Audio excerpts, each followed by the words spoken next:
That'll be $3,450 for the demolition service, plus the $750 fine for the unapproved structure. You have 30 days to pay, Mr. Thorne, or a lien will be placed on your property. The voice belonged to Karen Sterling, president of the Crimson Creek Estates Homeowners Association, and it was as crisp and unpleasant as the autumn wind whipping around the corner of my house. She stood on my lawn, a plus-sized woman in a powder blue tracksuit that strained at the seams, holding a clipboard like a scepter. Behind her, the splintered remains of my brand-new cedar fence lay in a pathetic, chaotic heap. The clean, straight post holes I had dug and set with concrete just last weekend were now jagged wounds in the earth, and the scent of freshly cut wood was replaced by the acrid smell of diesel from the skid steer loader now parked on the curb. My dog Major, a German shepherd with more operational tours than most congressmen, whined at my side, his body tense, confused why the safe boundary he'd just learned was now a pile of trash.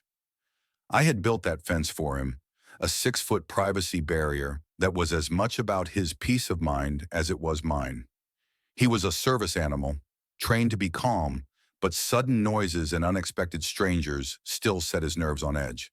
The fence was his sanctuary. Now it was gone, and the woman responsible was trying to bill me for the destruction. I just stared at her, my vision narrowing until it was just her smug face, the clipboard, and the ruin of my weekend's work. My blood, usually slow and steady, began to feel like it was boiling in my veins, a pressure building behind my eyes that I hadn't felt since my last deployment. She mistook my silence for submission. "The bylaws are very clear," she continued, tapping a perfectly manicured nail on her clipboard. "Section 9, Article 4, all exterior modifications require prior written approval from the Architectural Review Committee. You submitted a request, it was denied, and you built it anyway. Actions have consequences." Every word was a little pellet of condescension fired directly at me. I had followed every rule, submitted every form, and been denied without reason. Now this. This was not a violation. This was a declaration of war. This is the kind of HOA nightmare that can drive a person to the edge. And I knew right then I wasn't going to let it go. If you've ever dealt with a power-tripping board member or a ridiculous violation notice, hit that subscribe button and let me know in the comments where you're watching from, because you're going to want to see how this ends. Now let me tell you how we got here. I'm Mark Thorne, and for 20 years I was a combat engineer in the U.S. Army. My life was about building things to exact specifications under immense pressure, and when necessary, demolishing things with precision. I understand rules, I understand structure, and I understand chain of command. After I retired, my wife Sarah and I bought this house in Crimson Creek, a quiet, polished neighborhood that seemed like the perfect place to finally set down roots. The HOA fees were high, but the amenities were nice, and for the first 2 years it was peaceful. The centerpiece of our community was the brand new 2-story clubhouse with a pool, a gym, and a banquet hall. It was a beautiful building, and I should know, because my company, Bedrock Builders, built it. I was the general contractor. I oversaw every stud, every wire, every single building permit and inspection. I knew that building better than I knew the back of my own hand. I knew the quality of the materials we used, and I also knew about every single corner the HOA board, led by Karen Sterling, had insisted we cut to save a few bucks. I had the paperwork to prove it, the change orders she signed, the emails demanding cheaper non-spec materials, the arguments over ADA compliance that I had won, but just barely. I had kept those files, as I do for every major project, locked away in a fireproof cabinet. I never imagined I'd need them to fight a war over a backyard fence. The fence issue started a month ago. Major was getting older, and his anxiety around the neighborhood kids cutting through our yard was getting worse. A secure perimeter was the only solution. So I drew up the plans myself, using high-quality materials that matched the aesthetic of the neighborhood. I filled out the HOA's Architectural Review Application, a 20-page document that asked for everything from the chemical composition of the wood stain to a topographical map of my yard. I submitted it, expecting a routine approval. 2 weeks later, I received a denial letter. It was a single sentence. "Request denied. The proposed structure is not in keeping with the community's aesthetic standards. No explanation, no opportunity to appeal. I called Karen. She was dismissive. The committee has spoken, Mr. Thorne. Their decision is final. I tried to reason with her, explaining it was for a service animal, but she cut me off. A dog is a dog. The rules are for everyone. I knew then that this wasn't about aesthetics. This was about power. So I checked the bylaws myself, poring over the convoluted document for hours. I found a loophole. Section 12, Article 2, stated that any application not formally denied with a specific cited bylaw violation within 21 days was considered automatically approved. My denial letter cited no specific bylaw. It just gave a vague, subjective opinion, and it had arrived on day 22. They had missed their own deadline. So I built the fence. I did it myself, over a single weekend, to the exact specifications I had submitted. It was perfect, plumb, level, and rock solid. It was a fortress of solitude for my dog and a beautiful addition to my property. For 5 glorious days, Major had his yard back. He could sunbathe on the grass without a care in the world. And then I came home to Karen and her clipboard and a pile of splinters, and the quiet life I had tried to build for myself was officially over.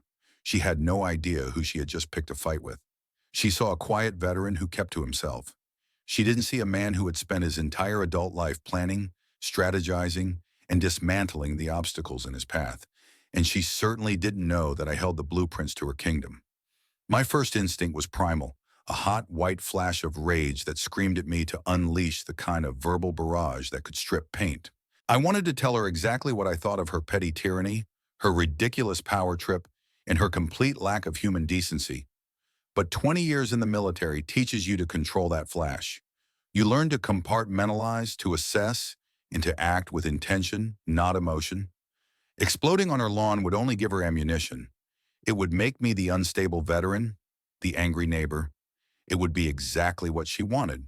So I took a deep, steadying breath, the kind you take before you breach a door, and I met her gaze. My voice, when it came out, was unnervingly calm. Karen, I said, the single word hanging in the air with the weight of a dropped grenade. You have made a grave mistake. I didn't raise my voice. I didn't need to. The quiet intensity seemed to unsettle her more than shouting would have. A flicker of uncertainty crossed her face before the mask of smug superiority snapped back into place. The only mistake was you thinking the rules don't apply to you, she retorted, puffing out her chest. Now, about the invoice. I turned my back on her mid-sentence, a deliberate and deeply insulting dismissal. I knelt down beside Major, running my hand over his back, feeling the tremors of anxiety running through him. It's okay, boy, I murmured, my focus entirely on him. We'll fix this. I promise. Ignoring Karen completely, I pulled out my phone and began to document. I took wide shots of the entire yard, showing the property lines and the wreckage. I took close-ups of the splintered posts, the deep ruts the skid steer had left in my lawn, the damage to the sprinkler heads that had been crushed under its treads. I switched to video, slowly panning across the scene, narrating in a low, factual voice. Date, October 26th. Time, 17:30 hours. Location, 112 Willow Lane. Documenting the unauthorized and illegal destruction of private property by the Crimson Creek Estates Homeowners Association, represented on site by President Karen Sterling. I made sure to pan over to her standing there, clipboard in hand, looking increasingly flustered. She sputtered, "What do you think you're doing? You can't film me." "I'm on my property, Karen. I can film whatever I want. This is evidence."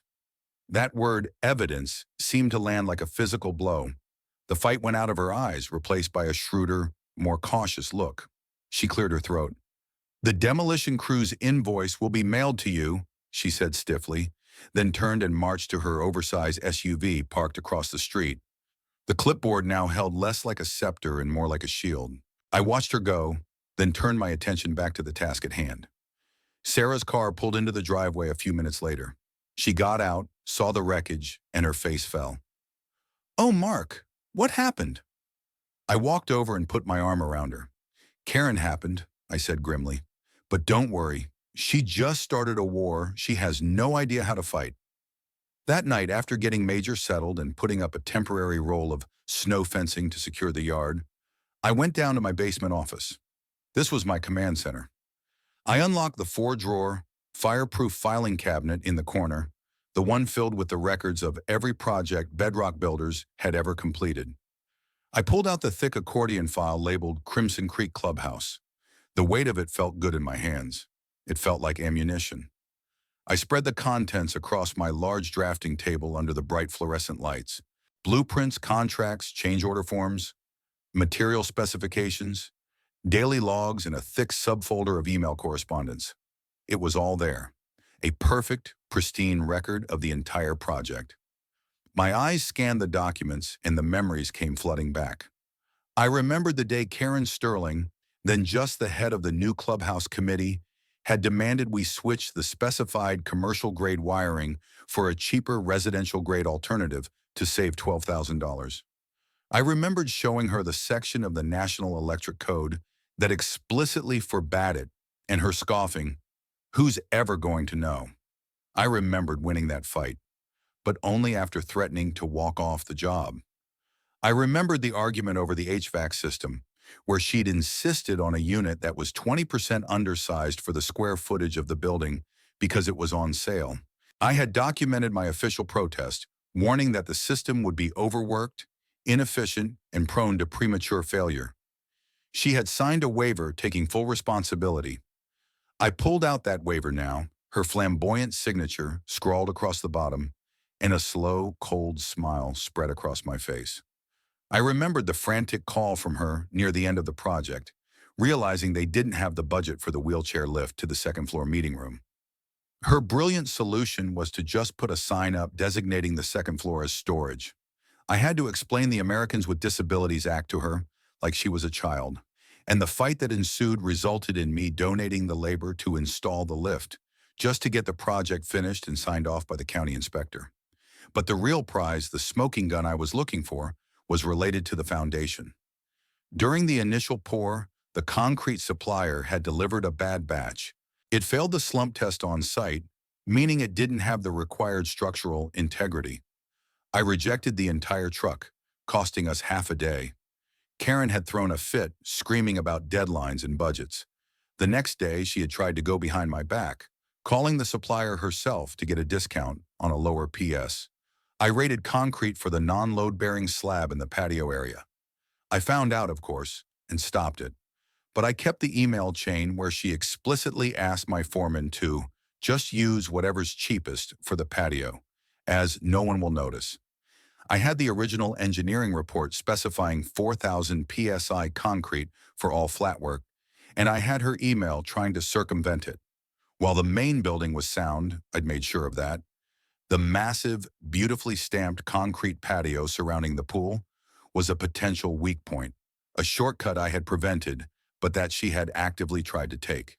And I knew for a fact, from a conversation with the site foreman after the fact, that to make up time, the subcontractor she hired directly for the decorative retaining walls around that patio had used insufficient rebar.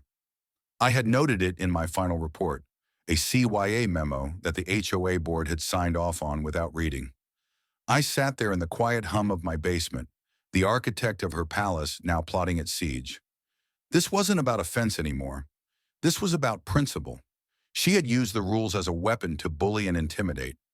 I would use my knowledge of the rules, the real rules, the ones involving physics and city ordinances and legal liability, to dismantle her authority, piece by piece. The paper war had begun. The next morning, I woke up before dawn with a clarity of purpose I hadn't felt in years. Phase 1 was reconnaissance and containment. I bypassed Karen entirely. Dealing with the foot soldiers is a waste of time when you're planning to capture the general. My target was the entire HOA board. I needed to put them on notice, officially and legally. I spent 2 hours drafting a letter. It wasn't emotional or angry. It was cold, precise, and professional, structured like an after-action report. I detailed the timeline of events from my initial application submission to the illegal demolition. I cited the specific bylaw they had violated by failing to provide a reason for denial within the mandated timeframe. I included a meticulously itemized invoice for the replacement of the fence the repair of my lawn, the replacement of the damaged sprinkler heads, and a line item for labor, calculated at my company's standard professional rate. The total came to just over $5,000. I also attached copies of my original application, the vague denial letter, the dated postmark on the envelope proving it was late, and the photos and video I had taken of the damage. I wasn't just telling them what happened. I was showing them the evidence, building an undeniable case file. In the final paragraph, I added a sentence that was both a simple statement of fact and a veiled threat. As the general contractor responsible for the construction of the Crimson Creek Clubhouse, I wrote, I have a vested professional interest in ensuring all aspects of our community are maintained to the highest standards of safety and legal compliance. I trust the board shares this commitment and will act swiftly to rectify this matter. I wanted that sentence to echo in their minds. I wanted them to wonder what exactly I meant by safety and legal compliance. Let them sweat. I made 7 copies of the entire packet, one for each board member and one for their official records. I wasn't going to just mail them. I wanted to ensure receipt and make a statement. I drove to a copy shop and had each packet professionally bound with a clear cover. Then I went to the post office and sent each one via certified mail with return receipt requested. It was overkill, but it was deliberate. It created an intimidatingly official paper trail that couldn't be ignored or lost in the mail. When I got home, Sarah was in the kitchen, nursing a cup of coffee and looking worried. "What's the plan, Mark?" she asked, her voice quiet. "I just launched the first volley," I said, showing her my copy of the packet. She read through it, her expression shifting from anxiety to a slow-burning anger on my behalf. "Good," she said finally. "This is good. It's professional. It's you." She then pointed to the line about the clubhouse. "What are you going to do with that?" "Let's see how they respond to this first," I said. "Never reveal your ace until the pot is big enough." The response came a week later. It wasn't a phone call or a letter of apology. It was an official-looking envelope from the HOA's management company. Inside were 2 separate violation notices. The first was the invoice Karen had promised me on the day of the demolition, billing me for the crew and the disposal of my fence. The second was a new fine for $500 for failure to maintain property, citing the temporary snow fence I had erected to keep Major safe.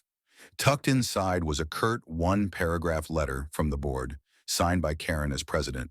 It stated that after a thorough review, they had found my original fence application was properly denied, and my subsequent construction was a willful violation. They rejected my demand for restitution and informed me that my account was now past due. They had not only ignored my evidence, they had doubled down. It was breathtaking in its arrogance. They thought their power was absolute. They thought I would just roll over and pay. I looked at the papers in my hand and I actually laughed. It was a cold, humorless sound. "They're escalating," I told Sarah, holding up the new fines. "This is exactly what I wanted." This was the critical mistake I was waiting for them to make. By formally rejecting my claim and issuing new retaliatory fines, the board had just moved this from a simple dispute into the realm of legal harassment. They had just handed me a much bigger stick to swing. My next move was to go back to my clubhouse files, the undersized HVAC, the potential foundation issues on the patio. Those were good, but I needed something more immediate, something that couldn't be easily explained away or patched over. I needed a clear-cut, undeniable, and expensive violation.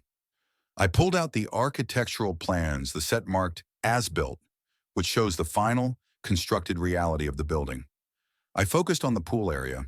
The pool was Karen's pride and joy. She was constantly posting pictures of it on the community Facebook page. I scanned the details, drainage, pump room specifications, and the fencing. My eyes stopped on the gate. The county code for commercial pools, which this was, is incredibly strict about safety features. The gate had to be self-closing and self-latching, with the latch mechanism at least 54 inches from the ground to prevent small children from reaching it. I remembered arguing with Karen about the expensive commercial-grade magnetic latching system specified by the architect. She had wanted to use a cheaper standard residential spring latch to save about $800. I had refused, and the plans reflected the correct code-compliant latch. But now I had a sudden, vivid memory of walking the site for the final punch list. I remembered noticing the gate didn't seem to have the magnetic system. At the time, I'd been so burned out from fighting with her that I must have just checked the box, assuming my subcontractor had installed a different, but still compliant model. It was a small detail, one of 1,000, and I had missed its significance. But now it felt like a glaring red light. What if she had gone behind my back after I signed off? What if she had the subcontractor swap out the expensive latch for the cheap one she wanted all along? After the final inspection was done, it was exactly the kind of petty, cost-cutting, and dangerously stupid thing she would do. It was time for a little field trip. That evening, under the cover of darkness, I took a walk. I didn't go near the clubhouse, just past it on the sidewalk. Major trotting quietly beside me. I had a high-powered flashlight in my pocket. From the public street, I had a clear view of the pool fence and the gate. I stopped, pretending to check my phone, and casually shone the light toward the gate mechanism. My blood ran cold.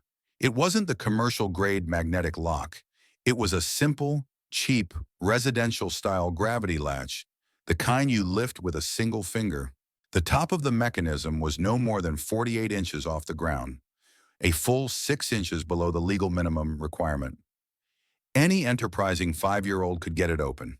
It was a flagrant, dangerous, and incredibly stupid violation. And it was my golden ticket. She had created a massive liability for the entire community, a drowning hazard for every child in the neighborhood, just to save a few $100. And I, the man who built her clubhouse, was the only one who knew exactly what to do with that information. The war was about to enter a new and much more public phase. The discovery of the non-compliant pool gate changed the entire calculus of the conflict. This was no longer a personal dispute over a fence. It was a matter of public safety. My next steps had to be executed with surgical precision. I couldn't just call Karen and accuse her. That would give her time to cover her tracks, to quickly replace the latch and claim I was lying. I needed an official third-party confirmation of the violation, one that would be entered into the public record. I needed to weaponize the very bureaucracy she held so dear. The following morning, I made an anonymous call to the county's Department of Code Enforcement. I didn't give my name. I simply identified myself as a concerned resident of Crimson Creek Estates. I reported a potential safety violation regarding the pool enclosure at the community clubhouse, specifically citing the gate latch. I was calm, factual, and provided just enough detail to sound credible. The latch appears to be a residential-grade model and is mounted significantly lower than the legally required height for a commercial pool, I explained. With so many young children in the neighborhood, I'm genuinely worried about an accident. The person on the other end of the line was professional and assured me they took such reports very seriously. An inspector would be dispatched within 48 hours. The fuse was lit. Now I needed to broaden my front. A single disgruntled resident is a nuisance. A group of them is a movement. It was time to see if any of my neighbors were also languishing under the reign of Queen Karen. I started with Jim, my next-door neighbor, an easygoing IT guy in his late 30s. I caught him while he was mowing his lawn, and after some small talk, I pointed to the wreckage of my fence. "You see what our dear HOA president did?" I asked. Jim shut off his mower, and his friendly demeanor vanished. "I'm not surprised," he sighed, shaking his head. "She's out of control. Last month, I got a $25 fine because my garbage can was visible from the street 2 hours before the approved time. 2 hours. He told me about another family, the Garcias, who had been ordered to remove their son's basketball hoop from their own driveway because it was deemed aesthetically displeasing. The story started to trickle out, small tales of petty tyranny that, when woven together, created a tapestry of abuse. The most potent story came from 2 doors down. I saw Dave, a Marine Corps veteran who was a few years older than me, meticulously folding the American flag he flew from a pole in his front yard. I walked over and introduced myself, veteran to veteran. We talked for a bit about our service, and then I asked him if he'd had any run-ins with the HOA. A dark cloud passed over his face. "You have no idea," he said, his voice low and tight with anger. "See this flagpole?" He patted the gleaming aluminum pole. "I installed it myself. 2 weeks later, I get a violation notice. Apparently, it's not one of the 3 pre-approved models from the HOA's preferred vendor, a company that charges 3 times what this one cost. He told me they had fined him every month for the past 6 months and were now threatening to put a lien on his house if he didn't remove it and install their approved, overpriced model. I flew that flag over a base in Fallujah, Dave said, his eyes hard as granite. I'll be damned if I'm taking it down because some power-hungry woman in a tracksuit doesn't like the brand. I had found my first true ally. We agreed to talk more, to compare notes. I told him about my fence, and he was livid on my behalf. We exchanged numbers, and a small seed of rebellion was planted. That afternoon, I started a simple spreadsheet. I created columns for neighbors' name, their issue with the HOA, the fines they'd received, and any documentation they had. I was no longer just building a case for myself. I was building a case against the entire regime. 2 days after my anonymous call, a white county vehicle with the official seal on the door pulled up in front of the clubhouse. A man in a crisp uniform shirt with a clipboard of his own got out and walked directly to the pool enclosure. I watched from my home office window, a pair of binoculars to my eye. It was better than television. I saw him examine the gate. I saw him take out a tape measure. I saw him shake his head and start writing furiously on his clipboard. He spent nearly an hour on the property, walking the perimeter, checking the pump room, looking at the emergency shutoff switches. A few minutes after the inspector arrived, Karen's SUV squealed into the parking lot. She practically ran to the inspector, her face a mask of forced cheerfulness. I couldn't hear their conversation, but I could read the body language. Her initial breezy confidence slowly evaporated as he pointed to the gate, then to his clipboard, then back to the gate. Her arms went from waving dismissively to being crossed tightly over her chest. Her smile was replaced by a hard, thin line. By the time he handed her a yellow slip of paper and drove away, she looked like she had swallowed a hornet. The yellow slip, I knew, was a notice of violation. A big one. The fallout was immediate. An email went out to the entire community that evening from the HOA board. It was a masterpiece of corporate doublespeak. Due to a routine county inspection and our commitment to the highest safety standards, it read, the pool and patio area will be temporarily closed for minor maintenance and upgrades. We apologize for any inconvenience. Minor maintenance. I knew the truth. They had been cited for a major safety violation. The gate would have to be replaced. They would likely be fined. And because the violation was a matter of public record, their insurance carrier would have to be notified, which would almost certainly cause their liability premiums to skyrocket. Karen had tried to save $800. Her decision was now going to cost the community tens of thousands. This was the first real crack in her armor. She had presented herself as the flawless, all-knowing enforcer of rules, the protector of property values. Now, her crown jewel, the clubhouse she lorded over, was a public safety hazard. Her incompetence was on display for everyone to see, even if they didn't know the full story yet, and I was just getting started.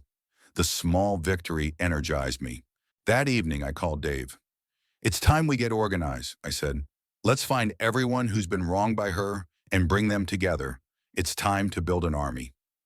With the first blow landed and Karen's regime showing signs of weakness, it was time to transition from covert operations to building a coalition. I knew I couldn't take her down alone.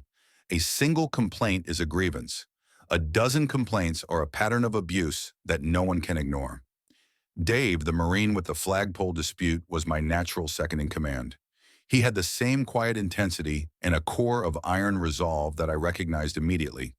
We met at my house, spreading my growing file of HOA correspondence and his stack of violation notices across the dining room table. She's a bully, Dave said, tapping a finger on a letter threatening him with a lien. And bullies only understand one thing: overwhelming force. We decided to approach this like a campaign. Our first step was to identify and recruit other residents who had been targeted by Karen. We divided up the neighborhood map. I would take our street and the 2 adjacent ones, while Dave, who had lived here longer, would reach out to people he knew on the other side of the development. Our approach was simple and discreet. We didn't hand out flyers or post on the community Facebook page, which we knew Karen and her cronies monitored like hawks. Instead, we went door to door, speaking to people directly. It was slow, methodical work. Some people were hesitant to talk, fearful of retaliation. But when we shared our own stories, my demolished fence, Dave's flag, it was like opening a floodgate. The stories poured out, each one a small injustice that had left a scar. We met the Garcias, the family with the basketball hoop. They were a young couple with two boys who were heartbroken that they couldn't shoot hoops in their own driveway. We talked to Mrs.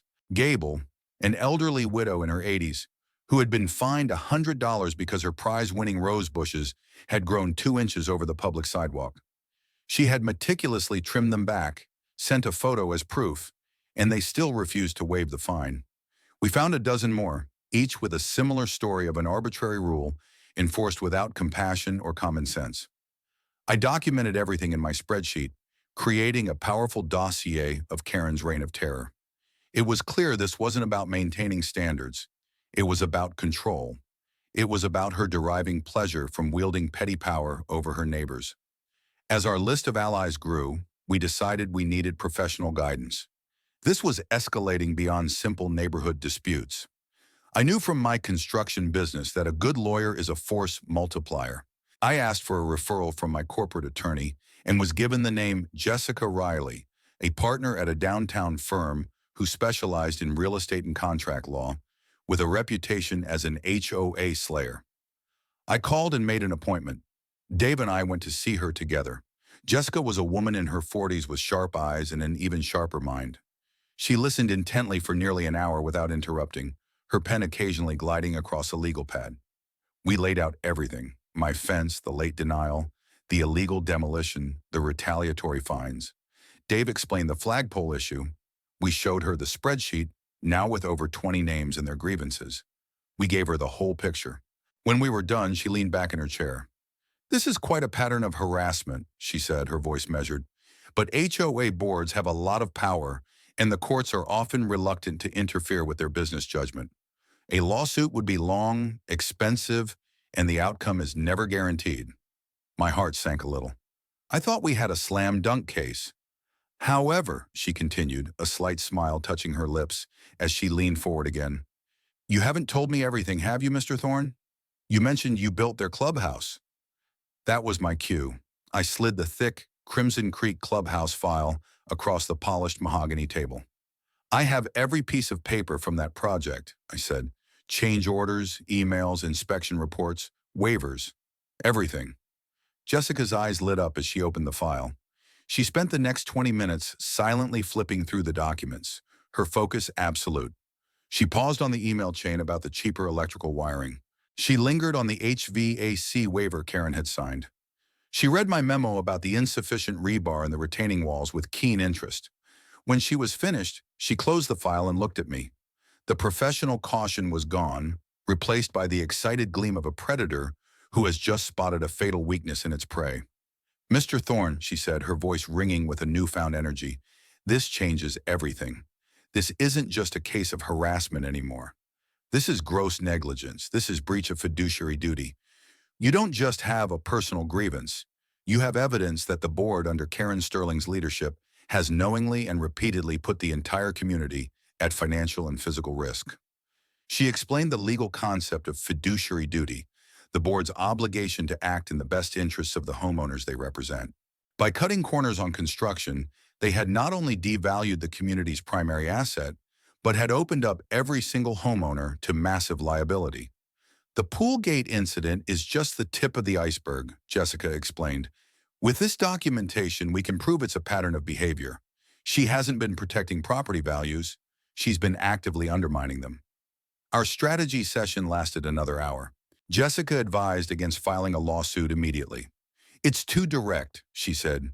"It allows them to lawyer up and hide behind their insurance company. Our best move is to continue gathering intelligence and let Karen continue to overplay her hand. We need to give her more rope." Her first official action was to draft and send a formal records request to the HOA on my behalf, legally compelling them under state law to turn over the last 5 years of financial records, including all budgets, expense reports, and vendor contracts. "If she's this reckless with construction," Jessica reasoned, "I'm willing to bet she's just as sloppy with the money." The second action was to help me draft a formal appeal to the board regarding my fines, A document so dense with legal citations and procedural arguments that it would force them to either consult their own lawyer, costing the HOA money, or ignore it, which would further strengthen our future harassment claim. We left Jessica's office feeling like we had just brought a battleship to a knife fight. We had a plan, we had legal firepower, and we had an army growing behind us. The tide was turning. Karen thought she was swatting at a fly, but she had no idea she had disturbed a nest of very organized, very determined hornets. And the hornets were just beginning to swarm. The formal records request sent a shockwave through the HOA's sleepy administrative process. It was a legal broadside they couldn't ignore. According to state law, they had 30 days to comply. That gave us a month to prepare for our next phase while they scrambled to gather their paperwork.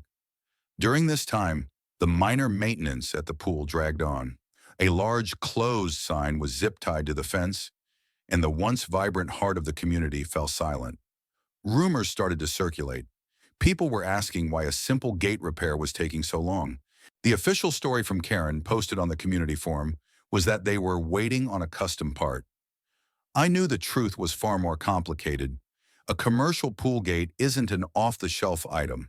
Replacing it, bringing the enclosure up to code, and getting it re-inspected and certified by the county was a costly and time-consuming process. Every day it remained closed was another visible symbol of her failure. While we waited for the financial documents, Jessica's other piece of advice was to keep the pressure on. My Clubhouse files were a treasure trove of potential problems, and it was time to deploy another one. I turned my attention to the grand two-story lobby of the Clubhouse. I remembered a specific heated argument I'd had with Karen about the fire suppression system. The plans called for a certain number of sprinkler heads in the high-ceilinged atrium, calculated based on the square footage and volume of the space. To save money, Karen had pushed to eliminate 2 of the heads located in a decorative alcove, arguing they were unnecessary and ruined the aesthetic. I had fought her on it, explaining that fire code wasn't a matter of opinion. I thought I had won, but looking back at the as-built drawings, I noticed a discrepancy. The final plans showed the sprinkler heads as installed, but I had a nagging feeling. What if her cost-cutting obsession had led her to get the installers to cap them off after the inspection? It was a long shot, but her behavior with the pool gate showed she was capable of anything. I couldn't just walk in and inspect it myself, but I knew who could. This time I didn't call the county. I called the local fire marshal's office. Once again, I was an anonymous, concerned resident.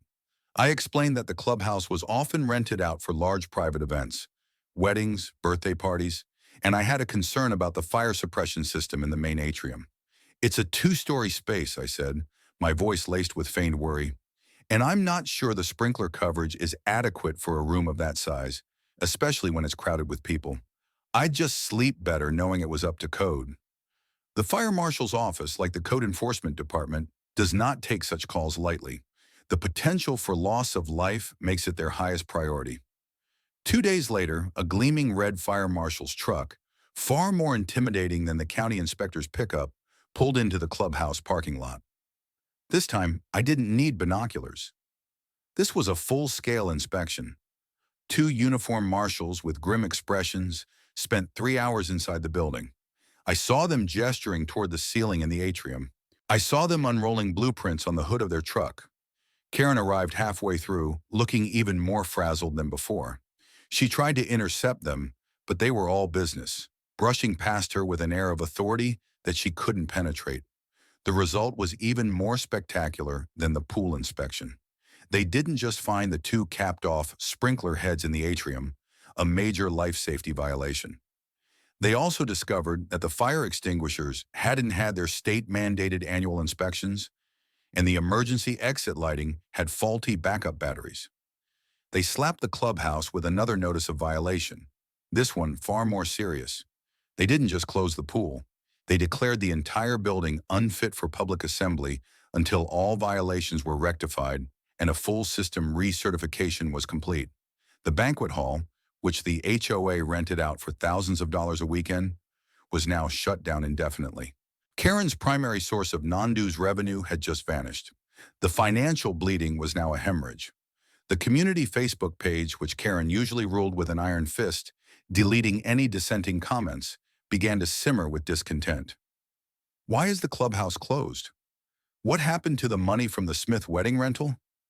My daughter's birthday party was booked there next month, and they just canceled it without explanation. Karen's response was a frantic, increasingly unbelievable series of posts blaming supply chain issues and vendor delays. She was losing control of the narrative. The community, which had once been placid and trusting, was starting to get suspicious. This was the moment Dave and I had been waiting for. It was time to call the first meeting of the Crimson Creek homeowners for justice. We kept the group small at first, just the 20 or so families from my spreadsheet. We gathered in my living room, a standing room only crowd of frustrated and angry neighbors. I stood before them and laid out the facts as I knew them. I told them about my fence, about the illegal demolition. Then Dave spoke powerfully about his flagpole. One by one, others stood up and shared their stories. The fines for garbage cans, for rose bushes, for basketball hoops. For the first time, they realized they weren't alone. Their individual grievances were part of a systemic problem. Then I dropped the bombshell. This isn't just about petty fines anymore, I said, my voice low and serious. The entire clubhouse has been shut down by the fire marshal for life safety violations. A collective gasp went through the room. Karen's mismanagement and reckless cost-cutting have not only closed our amenities, but have put our community and our families at risk. And soon, I held up a copy of our legal request, we will have the financial records to see just how deep this mismanagement goes. The mood in the room shifted from frustration to cold fury. We weren't just a collection of disgruntled neighbors anymore. We were an organized, informed, and motivated coalition. We decided on a course of action. We would demand the board call an emergency community-wide meeting to explain the clubhouse closures and the financial state of the HOA. We drafted a petition, and by the end of the night, every person in the room had signed it. The next day, we went door to door with our petition. Bolstered by our numbers and the news of the clubhouse closure, people who had been afraid to speak up before were now eagerly signing. Within 3 days, we had signatures from over a third of the homeowners in the development, far more than the bylaws required to compel a special meeting. We had them trapped. They could no longer hide behind emails and Facebook posts. They would have to face the entire community. They would have to face us. Karen was about to learn the difference between ruling by fear and leading with consent, and her consent was about to be revoked. The petition, delivered to the HOA management company with the signatures of nearly 100 homeowners, had the intended effect. It was a legal demand they could not refuse. A week later, notices were posted for an emergency community meeting to be held in the auditorium of the local middle school, since our own clubhouse was ironically unfit for public assembly. The stated agenda was vague: to discuss the temporary closure of community amenities and review the current budget. The night of the meeting, the atmosphere in the school auditorium was electric with tension. The room was packed. I saw faces I recognized from my petition drive, all of them looking grim and determined. Dave and I sat in the front row with Jessica Riley, our lawyer, who was there as an observer and my official counsel. The entire 5-member HOA board sat at a long table on the stage, looking deeply uncomfortable. Karen in the center wore a severe-looking navy blue blazer and a forced, brittle smile. She gripped the microphone and called the meeting to order, her voice echoing slightly in the large room. She started with a long, rambling monologue full of corporate jargon about navigating unforeseen challenges and proactively addressing facility upgrades. She tried to portray the clubhouse closures as a responsible, planned maintenance project, not the result of gross negligence. The crowd was not buying it. A man in the back shouted, "Just tell us what's going on." The murmurs of agreement were audible.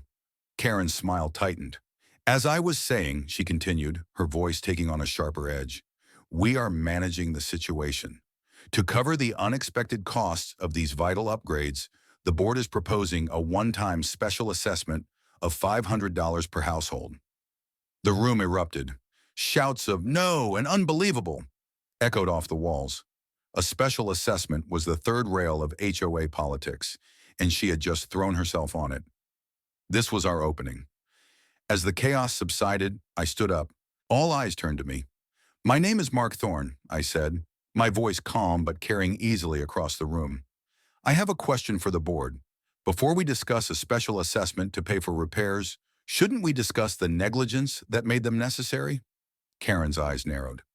"This is not the forum for personal grievances, Mr. Thorne." "This isn't a personal grievance," I countered, holding up a thick folder. "This is a matter of public record. Is it not true that the pool was closed because of a major safety violation, specifically a non-compliant gate latch that the board was aware of?" A wave of whispers swept through the audience. Karen stammered. "We were addressing that. That was a vendor issue." "And is it not also true," I pressed on, my voice like a hammer, "that the entire clubhouse was shut down by the fire marshal for multiple life safety violations, including capped sprinkler heads that were deliberately disabled to cut costs?" The whispers grew into a roar. People were turning to each other, their faces a mixture of shock and anger. Dave stood up next. "My name is Dave Jensen.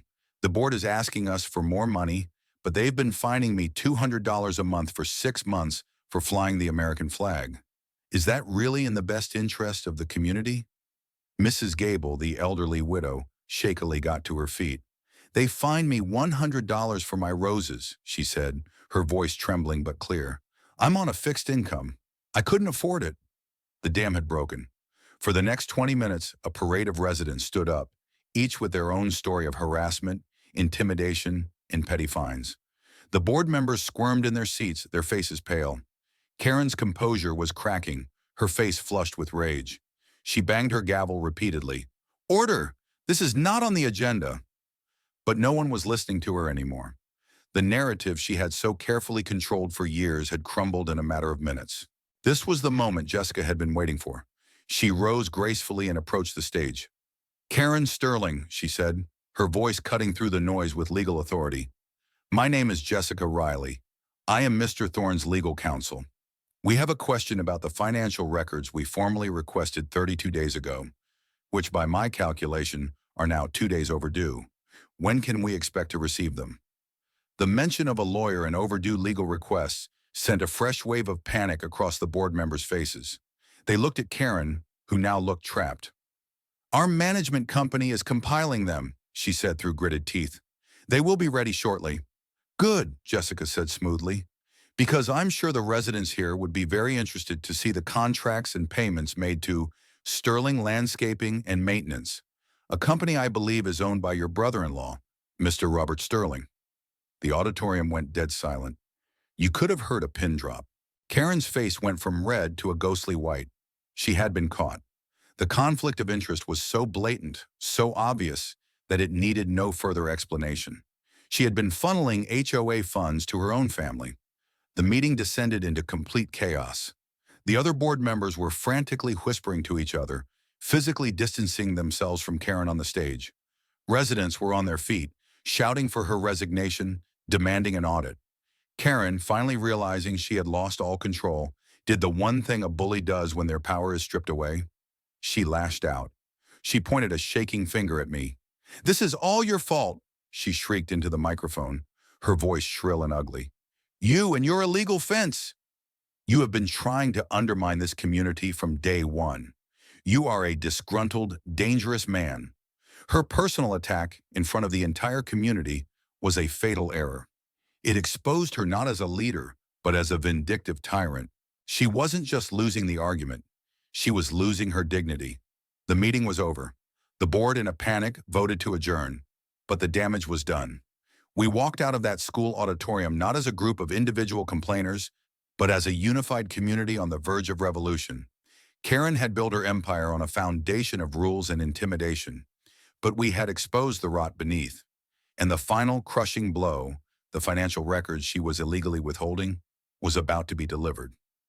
The day after the disastrous community meeting, a large, heavy box arrived at Jessica Riley's office via courier.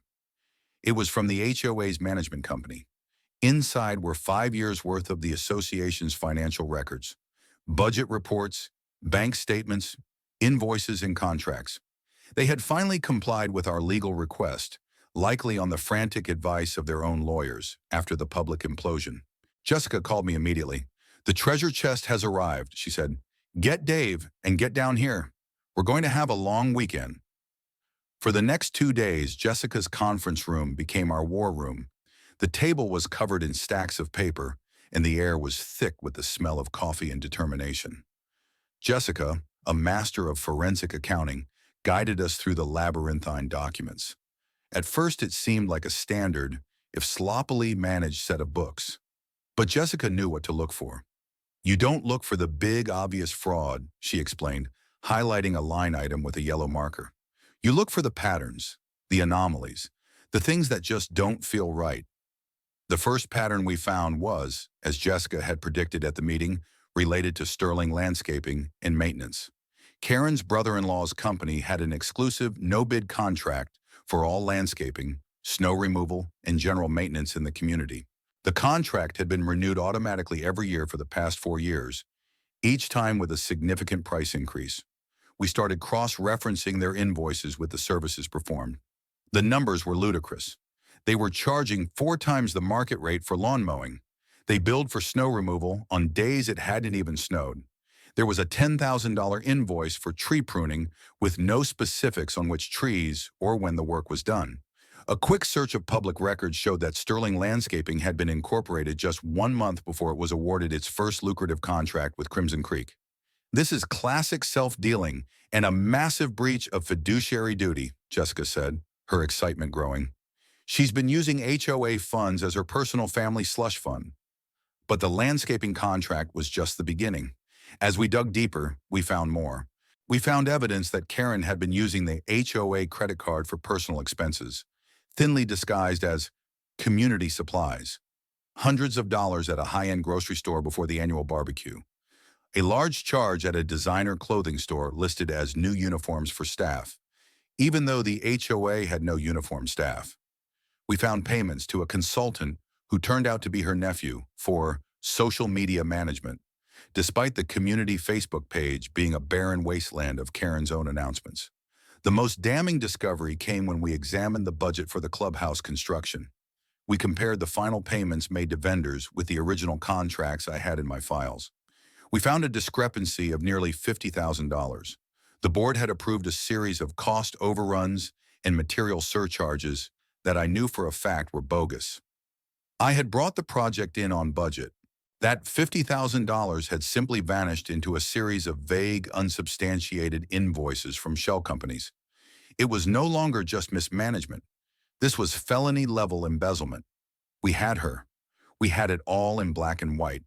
The pattern of harassment, the gross negligence leading to safety violations, the clear conflict of interest with her family's company, the personal use of HOA funds, and now evidence of outright theft. Our case was no longer just strong, it was airtight. We spent Sunday organizing the evidence into a clear, undeniable narrative. Jessica prepared a devastatingly thorough legal summary. We created a separate folder for each category of wrongdoing, complete with highlighted bank statements, fraudulent invoices, and copies of the relevant state laws she had broken. By Sunday evening, we had assembled what Jessica called the kill file. It was a comprehensive indictment of Karen Sterling's entire tenure as HOA president. The question was no longer if we could win, but how we wanted to deliver the final blow. We could file a lawsuit and let it drag through the courts for years. We could go to the district attorney and have her charged criminally, or we could opt for a quicker, more decisive solution. We demand a formal hearing with the full board, Jessica proposed, leaning back in her chair. Not a community meeting, a closed-door executive session. We present them with everything. We give them a choice. Either they remove her, fire the management company, void the landscaping contract, pay for Mr. Thorne's damages and our legal fees, and agree to a full independent forensic audit of the last 5 years. Or this entire file goes to the DA and every major news outlet in the city. It was a brilliant strategy. It wasn't just about punishing Karen. It was about saving the community from a protracted, expensive scandal. It backed the other board members into a corner. They could either save themselves by cutting out the cancer, or they could go down with the ship. Their instinct for self-preservation would force them to do the right thing. I agreed. This was never about revenge for its own sake. It was about restoring order and fairness to the community I lived in. It was about justice. The next morning, Jessica sent a formal request for an emergency executive session of the board, stating only that she and I needed to present crucial information directly related to the board's fiduciary duties. They agreed to meet in 2 days in the conference room of their management company's office. The stage was set for the final confrontation. I felt a strange sense of calm. The anger that had fueled me for weeks had cooled into a solid, heavy certainty. I had followed the process. I had gathered the evidence. I had built my case brick by brick, just like I would build a house. And now Karen Sterling's house of cards was about to come crashing down. The conference room at the management company's office was sterile and suffocating. A long, polished table reflected the harsh, fluorescent lights overhead. The 5 board members were seated on one side, looking nervous and exhausted. Karen sat in the middle, attempting to project an air of authority, but the dark circles under her eyes and the tight set of her jaw betrayed her anxiety. On the other side of the table sat myself, Dave, and Jessica Riley. In front of Jessica were 5 thick, neatly bound dossiers, our kill files, one for each board member. The meeting began with the board's lawyer, a tired-looking man named Arthur, clearing his throat. Miss Riley, your request for this meeting was rather dramatic.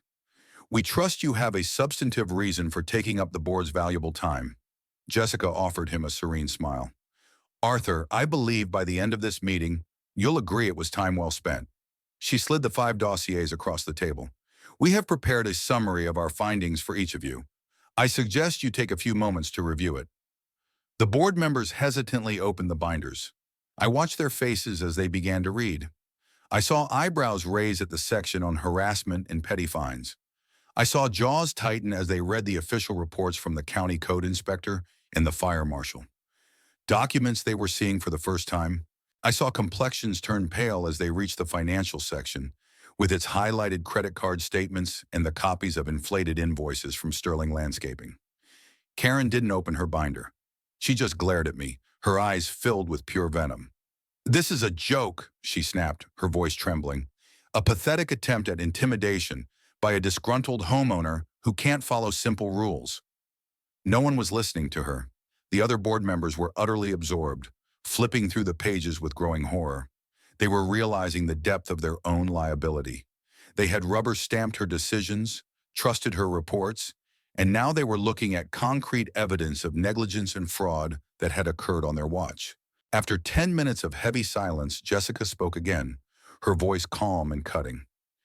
As you can see, she began, we have compiled substantial evidence of a multi-year pattern of behavior that includes but is not limited to systematic harassment of homeowners, gross negligence in the maintenance of community assets resulting in significant safety violations, blatant conflicts of interest, misappropriation of HOA funds for personal use, and what appears to be a conspiracy to defraud the Homeowners Association of at least $50,000 during the clubhouse construction.